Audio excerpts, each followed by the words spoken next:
Hello students, myself Mohammad Riaz. I am physics faculty of AR Memorial Senior Secondary School. आज अपन chapter first जिसका नाम electric field है, electric field में आज अपन Coulomb's law पढ़ेंगे। क्या पढ़ेंगे आज अपन? Coulomb's law. देखो आज तक अपन ने ये पढ़ा है कि लाइक चार्जेस के बीच में रिपल्सन का फोर्स लगता है, जबकि अनलाइक चार्जेस के बीच में एट्रैक्शन का फोर्स लगता है। आज अपन दो चार्ज के बीच में रिपल्सन के फोर्स का मैग्नीट्यूड या दो चार्ज के बीच में एट्रैक्शन फोर्स का मैग्नीट्यूड, इस लॉ की सहायता से, इस लॉ की हेल्प से अपन क्या करेंगे? आज मेजर करेंगे। कूलॉम्स लॉ अपन को ये बताता है, कूलॉम्स लॉ अपन को यही बताता है कि दो चार्ज के बीच में जो लगने वाला फोर्स होता है उसका मैग्नीट्यूड क्या है, उसका परिमाण क्या है, उन दो चार्ज के बीच में लगने वाले फोर्स की वैल्यू क्या है, वो कौन बताता है? कूलॉम्स लॉ बताता है। क्या बताता है? Coulomb's law. तो आज अपन कूलॉम्स लॉ के बारे में स्टडी करेंगे। ठीक है, एग्ज़ाम की दृष्टि से ये महत्वपूर्ण टॉपिक होता है। इससे एग्ज़ाम में या तो इसका स्टेटमेंट पूछा जाता है या फिर इसके ऊपर एक या दो न्यूमेरिकल पूछे जाते हैं। तो आइए आज अपन स्टार्ट करते हैं कूलॉम्स लॉ। देखो दो चार्ज के बीच का इंटरेक्शन क्या है? दो चार्ज के बीच का इंटरेक्शन, चार्ज मतलब पॉजिटिव चार्ज या नेगेटिव चार्ज, दो पॉजिटिव चार्ज के बीच का इंटरेक्शन क्या है, या दो नेगेटिव चार्ज के बीच का इंटरेक्शन क्या है, या एक पॉजिटिव और एक नेगेटिव चार्ज के बीच का इंटरेक्शन क्या है, ये कौन बताएगा अपन को? कूलॉम्स लॉ बताएगा। तो इस लॉ की सहायता से अपन दो चार्ज के बीच में लगने वाले फोर्स की वैल्यू ज्ञात कर सकते हैं। तो इसमें सबसे पहले अपन यही बात लिखेंगे कि with the help of this law we determine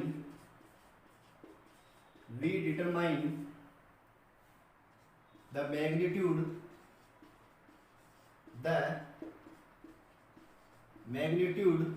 of force between two point charge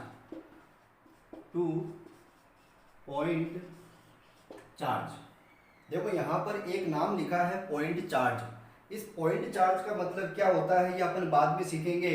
अभी तक आप पॉइंट चार्ज को चार्ज मान के चले। ठीक है, इस पॉइंट चार्ज के ऊपर ध्यान रखना है कि इस पॉइंट चार्ज का मतलब क्या है। देखो पॉइंट चार्ज का मतलब यह है कि दो चार्ज एक दूसरे के लिए पॉइंट का काम करना चाहिए। दो चार्ज एक दूसरे के लिए पॉइंट का काम करना चाहिए, मतलब उनके बीच की इतनी डिस्टेंस हो, वो मतलब दोनों चार्ज एक दूसरे से इतने सेपरेट होने चाहिए कि वो एक दूसरे के लिए क्या हो? पॉइंट चार्ज हो। क्या हो? पॉइंट चार्ज हो।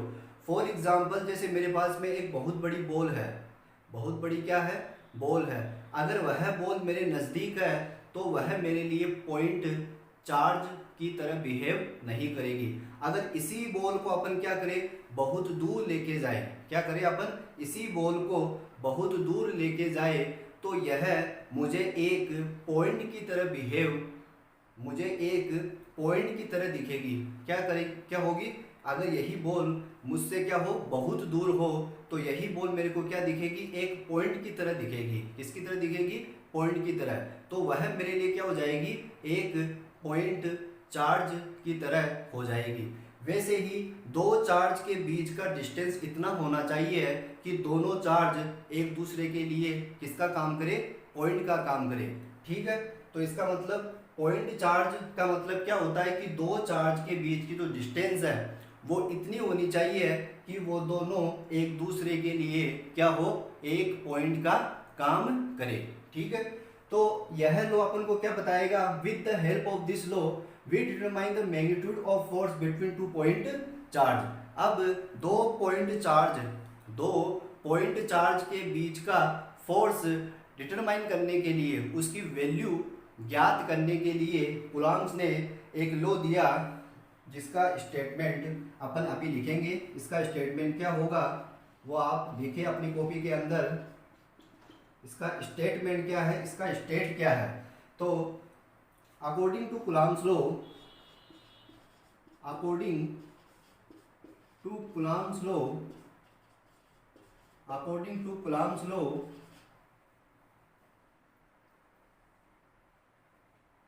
according to Coulomb's law, the magnitude of force is directly proportional, is directly proportional, ये Coulomb's law है, is directly proportional to the product of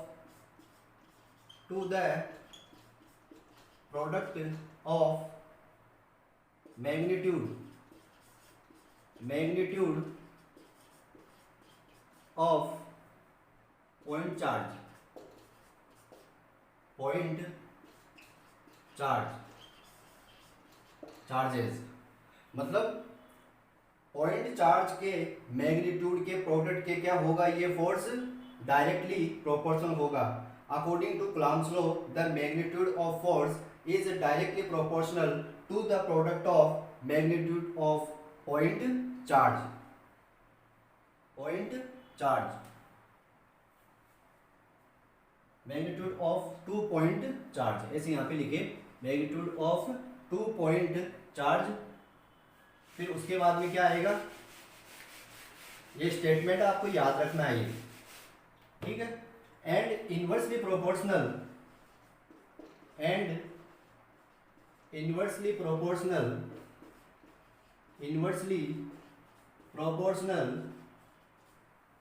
to the square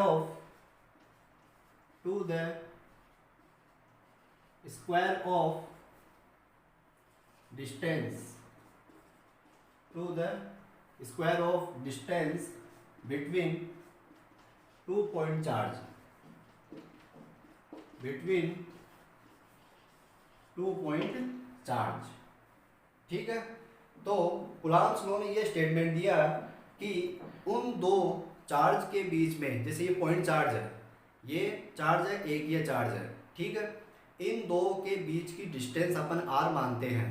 तो इन दोनों के बीच में जो लगने वाला फोर्स होगा, अब वो फोर्स दो टाइप का हो सकता है, या तो एट्रैक्शन का फोर्स हो सकता है या रिपल्सन का फोर्स होता है। वो डिपेंड करता है इनके नेचर पे। अगर ये पॉजिटिव है, ये पॉजिटिव है, तो इनके बीच में रिपल्सन का फोर्स लगेगा। अगर ये पॉजिटिव, ये नेगेटिव है, तब इनके बीच में एट्रैक्शन का फोर्स लगेगा। ये तो आप जानते हो। अब इन दो चार्जेस के बीच में लगने वाला जो फोर्स होता है वो डायरेक्टली प्रोपोर्शनल होता है इन दोनों चार्जेस के प्रोडक्ट के, इन दो चार्जेस के प्रोडक्ट के, और इनके बीच की डिस्टेंस के स्क्वायर के क्या होता है, इनवर्सली प्रोपोर्शनल। क्या होता है, इनवर्सली प्रोपोर्शनल होता है, इनवर्सली प्रोपोर्शनल, ठीक है। और प्रोडक्ट के क्या होता है, डायरेक्टली प्रोपोर्शनल। प्रोडक्ट के क्या होता है, डायरेक्टली प्रोपोर्शनल। ये आपको याद करना पड़ेगा, इसको रटना मानना पड़ेगा आपको, ठीक है। तो ये है कूलॉम्स लॉ का स्टेटमेंट। अब अपन इसका क्या देखते हैं, मैथमेटिकल फॉर्म देखते हैं। इसका मैथमेटिकल फॉर्म क्या होगा, तो इसको अपन मैथमेटिकली समझते हैं अब, ठीक है। इसको अपन मैथमेटिकली समझते हैं। तो इसको मैथमेटिकली समझने के लिए अपन एक डायग्राम बनाते हैं। जैसे ये एक चार्ज है और एक ये चार्ज है, ठीक है। ये Q1 चार्ज है, ये Q2 चार्ज है। अब इन दो के बीच की डिस्टेंस, इन दोनों के बीच की डिस्टेंस इतनी होनी चाहिए कि ये एक दूसरे के लिए किसका काम करे, पॉइंट का काम करे। किसका काम करे, पॉइंट का काम करे, ठीक है। अब इन दो चार्ज को मिलाने वाली ये एक क्या हो गई, लाइन जॉइनिंग हो गई। अब आप देख पा रहे हो कि दोनों चार्ज क्या है, पॉजिटिव है, और दोनों के जो बीच की डिस्टेंस है वो मैंने कितनी मान ली, r मानी है। वो मैंने कितनी मानी है, r मानी है। अब ये चार्ज इस चार्ज के ऊपर क्या लगाएगा, फोर्स लगाएगा। और ये चार्ज इस चार्ज के ऊपर क्या लगाएगा, फोर्स लगाएगा। तो अब आप देख पा रहे हो कि दोनों चार्ज का जो नेचर है वो कैसा है, सेम है। और दो सेम चार्जेस के बीच में कौन सा फोर्स लगता है, रिपल्सन का फोर्स लगता है। तो ये इसको रिपल करेगा और ये इसको रिपल करेगा। ये इसको किस तरफ रिपल करेगा, इस तरफ रिपल करेगा। तो ये इसको रिपल करेगा। अब ये जो फोर्स आया है ये कौन लगा रहा है, ये। तो यहां पे अपन 1 लिखेंगे, सॉरी अपन उल्टा लिख रहे हैं, वापस समझे। ये जो फोर्स है ये कौन लगा रहा है, ये वाला। किसके ऊपर लगा रहा है, इसके ऊपर, ठीक है। तो अपन ऐसे लिखेंगे F21, मतलब दूसरे पर लग रहा है फोर्स, किसकी वजह से, पहले की वजह से, ठीक है। तो F21 का मतलब क्या है, force act on second charge due to 1, force act on second charge due to 1। वैसे ही ये क्या करेगा, इसके ऊपर फोर्स लगाएगा इधर की तरफ, ठीक है। कितना लगाएगा, F12, क्या लगाएगा, F12 लगाएगा। अब F12 का मतलब क्या है, acting force on first charge due to second, acting force on first charge due to second, ठीक है। तो यहां पर हो गया F21 और यहां पे हो गया F12, ठीक है। और फोर्स कैसी क्वांटिटी होती है, वेक्टर क्वांटिटी होती है। अब याद रखना है कि F21 का मान F12 के क्या होगा, बराबर होगा, क्योंकि दोनों चार्ज का मैग्नीट्यूड यहाँ पर क्या होगा, सेम होगा। अगर दोनों चार्ज का मैग्नीट्यूड यहाँ पे सेम है तो दोनों चार्ज एक दूसरे पर जो फोर्स लगाएंगे वो सेम मैग्नीट्यूड का लगाएंगे। अब अकॉर्डिंग टू कूलम्ब्स लॉ अपन देखते हैं, according to Coulomb's law, according to Coulomb's law, according to Coulomb's law. तो अब अपन कुछ देर के लिए इसको अपन F ही मान लेते हैं, एक बार कुछ देर के लिए अपन इसको क्या मान लेते हैं, F मान लेते हैं, ठीक है। ये F लगा रहा है और ये भी इसके ऊपर F फोर्स लगा रहा है। बस दोनों की डायरेक्शन क्या है, एक दूसरे के अपोजिट है, एक दूसरे के क्या है, अपोजिट है, ठीक है। तो इस जो F की वैल्यू होगी वो क्या होगी, डायरेक्टली प्रोपोर्शनल दोनों चार्ज के मैग्नीट्यूड के क्या होगा, प्रोडक्ट के डायरेक्टली प्रोपोर्शनल होगा। जो फोर्स होगा दो चार्ज के बीच में लगने वाला, इन दोनों चार्ज के प्रोडक्ट के क्या होगा, डायरेक्टली प्रोपोर्शनल होगा। और यही फोर्स दोनों चार्ज के डिस्टेंस, दोनों चार्ज के बीच की डिस्टेंस के क्या होगा, डिस्टेंस के स्क्वायर के क्या होगा, इनवर्सली प्रोपोर्शनल होगा। अब ये अपने पास में कौन सी इक्वेशन आ गई, फर्स्ट इक्वेशन आ गई। ये अपने पास में कौन सी इक्वेशन आ गई, सेकंड इक्वेशन आ गई। अब अपन क्या करेंगे, बाई इक्वेशन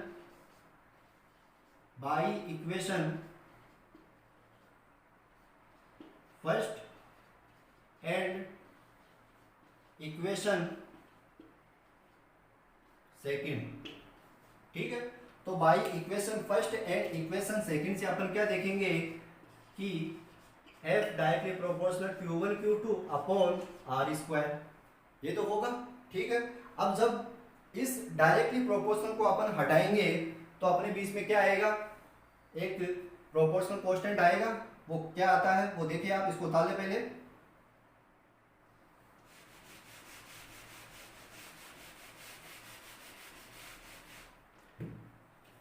तो F is equal to KQ1 Q2 upon R square. तो ये दो चार्ज के बीच में लगने वाला फोर्स होता है, ये दो चार्ज के बीच में लगने वाले फोर्स की वैल्यू होती है जो कूलम्ब्स ने बताई है। अपन कूलम्ब्स लॉ की सहायता से दो चार्ज के बीच में लगने वाला फोर्स आसानी से मेजर कर सकते हैं इस फॉर्मूले की सहायता से। तो F इज इक्वल टू क्या हो गया, KQ1 Q2 upon R square, KQ1 Q2 upon R square. अब यहां पर जो K है, इस K को अपन बोलते हैं प्रोपोर्शनलिटी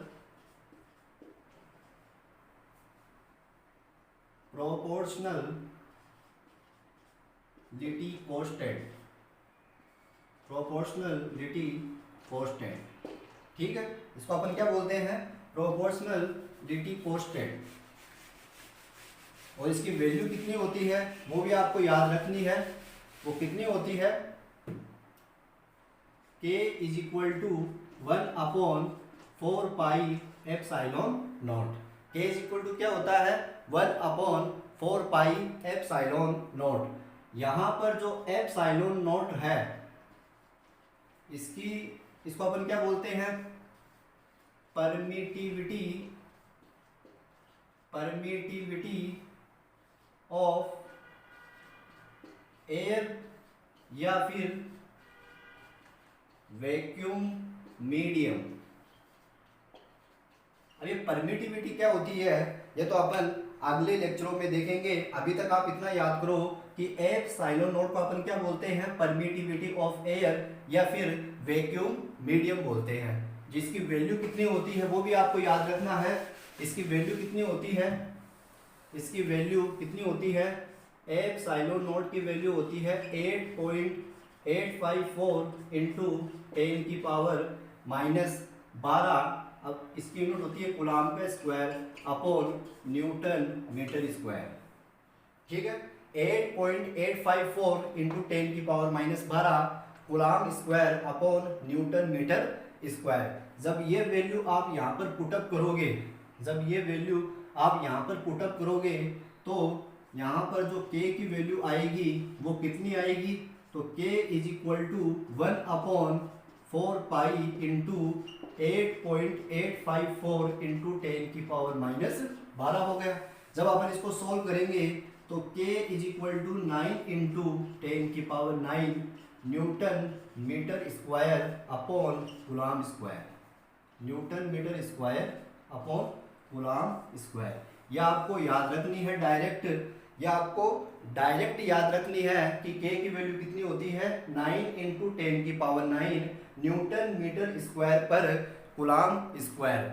ठीक है, तो वैसे आपको k की यूनिट रटने की जरूरत नहीं है, आप इस फॉर्मूले से k की यूनिट आसानी से बता सकते हो।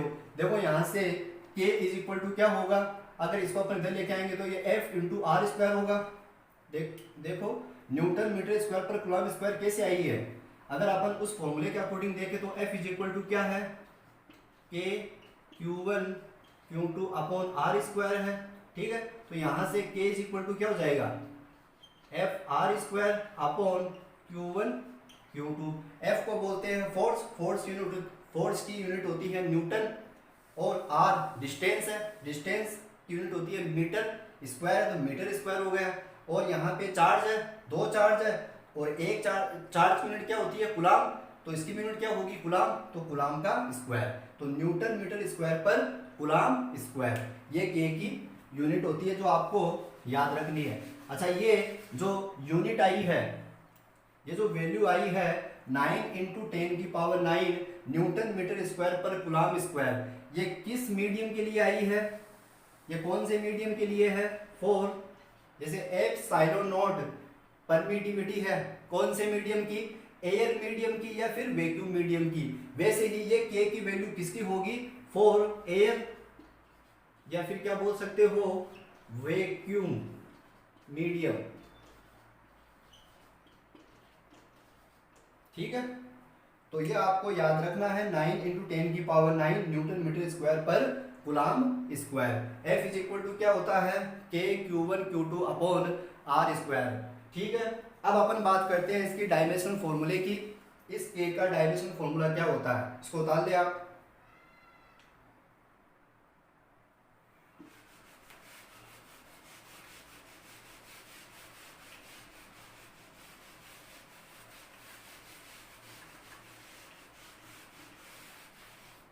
ठीक है, तो अब अपन बात करते हैं डायमेंशनल फॉर्मूले की।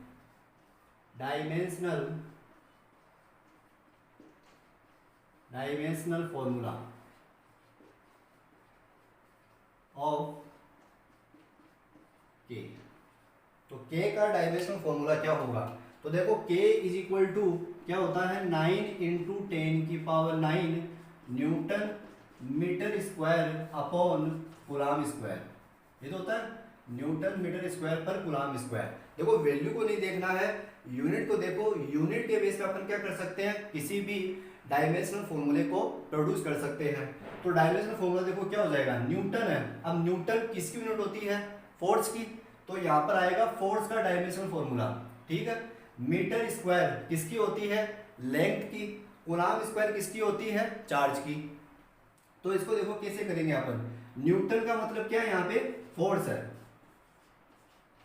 अब फोर्स का डायमेंशनल फॉर्मूला क्या होता है वो आपको याद रखना है, m1 l1 t-2, ठीक है। और यहां पर जो मीटर है, यहां पर जो मीटर है, मीटर किसकी यूनिट होती है, लेंथ की, ठीक है। और लेंथ का डायमेंशनल फॉर्मूला क्या होता है, l, ठीक है।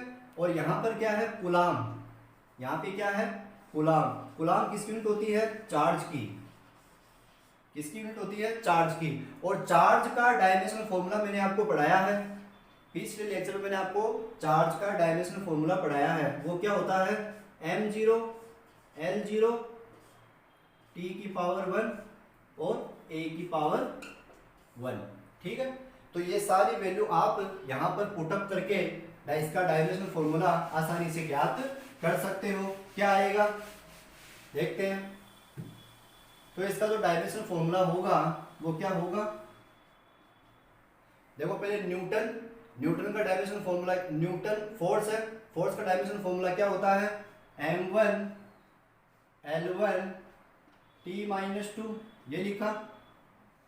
फिर देखो यहाँ पे मीटर स्क्वायर, मीटर किसकी यूनिट होती है, लेंथ की। लेंथ को लिखते हैं l से, वहां पे मीटर स्क्वायर तो l का स्क्वायर हो गया, अपॉन कूलम्ब किसकी यूनिट होती है, चार्ज की। चार्ज की यूनिट क्या है, m0 l0 t1 a1, तो m0 l0 t1 a1। अब यहां पर देखो कूलम्ब के ऊपर क्या लगा हुआ है, स्क्वायर, तो इसके ऊपर भी क्या लगेगा, स्क्वायर लग जाएगा, ठीक है। तो इसको सोल्व करेंगे तो क्या आएगा, m1 l1 t-2 l की पावर 2 अपॉन, ये तो जीरो हो जाएंगे, ठीक है। यहाँ पे आएगा टी स्क्वायर ए स्क्वायर। अब इसको अपन उल्टेंगे तो क्या आएगा, m1 आएगा। फिर देखो यहाँ पे l की पावर 2 l की पावर 1, तो हो गया l की पावर 3। t की पावर 2 ऊपर जाएगा तो t की पावर -4 बन जाएगा, क्योंकि t की पावर -2 पहले से ही है। और यहाँ पर हो जाएगा a की पावर -2। तो ये k का क्या आ चुका है, डायमेंशनल फॉर्मूला आ चुका है। ये क्या आ चुका है, k का dimensional formula. This is called dimensional formula. ये k का क्या आ चुका है, डायमेंशनल फॉर्मूला। इसी तरीके से अपन क्या निकाल सकते हैं, डायमेंशनल फॉर्मूला किसका निकाल सकते हैं, परमिटिविटी ऑफ एयर मीडियम या फिर vacuum medium. Dimensional formula of permittivity of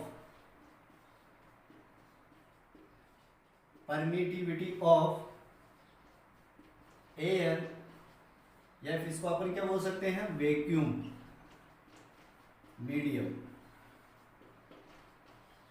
इसको अपन ने किससे लिखा है, एप्सिलॉन नॉट। इसको अपन क्या बोलते हैं, एप्सिलॉन नॉट बोलते हैं इसको अपन, एप्सिलॉन नॉट, इसका सिंबल होता है एप्सिलॉन नॉट बोलते हैं। तो आपको ध्यान हो तो k इज इक्वल टू क्या होता है, 1/4 पाई एप्सिलॉन नॉट होता है। अब यहाँ पर आप क्या देख पा रहे हो कि k और एप्सिलॉन नॉट एक दूसरे के क्या है, इनवर्सली प्रोपोर्शनल है। k और एप्सिलॉन नॉट क्या है, एक दूसरे के इनवर्सली प्रोपोर्शनल है। मतलब इसका जो डायमेंशनल फॉर्मूला होगा वो इसका इनवर्स होगा। तो इसका जो डायमेंशनल फॉर्मूला होगा वो क्या हो जाएगा, तो आप यहाँ से देखो, यहाँ पे m की पावर 1 है तो यहाँ पे क्या लग जाएगा, m की पावर -1 लग जाएगा। यहाँ पे l की पावर कितनी है, 3, तो यहाँ पे क्या लग जाएगा, l की पावर -3 लग जाएगा, ठीक है। यहाँ पे t की पावर -4 है तो यहाँ पे लग जाएगा t की पावर 4। यहाँ पे a की पावर -2 है तो यहाँ पे लग जाएगा a की पावर 2, ठीक है ये। और इसकी यूनिट की बात करें तो यूनिट भी आप देख सकते हो, इसका क्या होगा, रेसिप्रोकल, इसके इनवर्सली प्रोपोर्शनल तो है। तो के की यूनिट क्या थी, के की यूनिट क्या होती है, आपको पता है के की यूनिट क्या थी, न्यूटन मीटर स्क्वायर पर कूलम्ब स्क्वायर। तो इसको उल्टेंगे तो यह आ जाएगा इसका coulomb square upon newton metre square. ये तो मैंने आपको पहले भी बताई है। तो आज के लेक्चर में अपन इतना ही करेंगे, इसके बारे में अपन और ज़्यादा स्टडी करेंगे। तो चैनल को आप सब्सक्राइब करें, लाइक करें, शेयर करें। Thank you.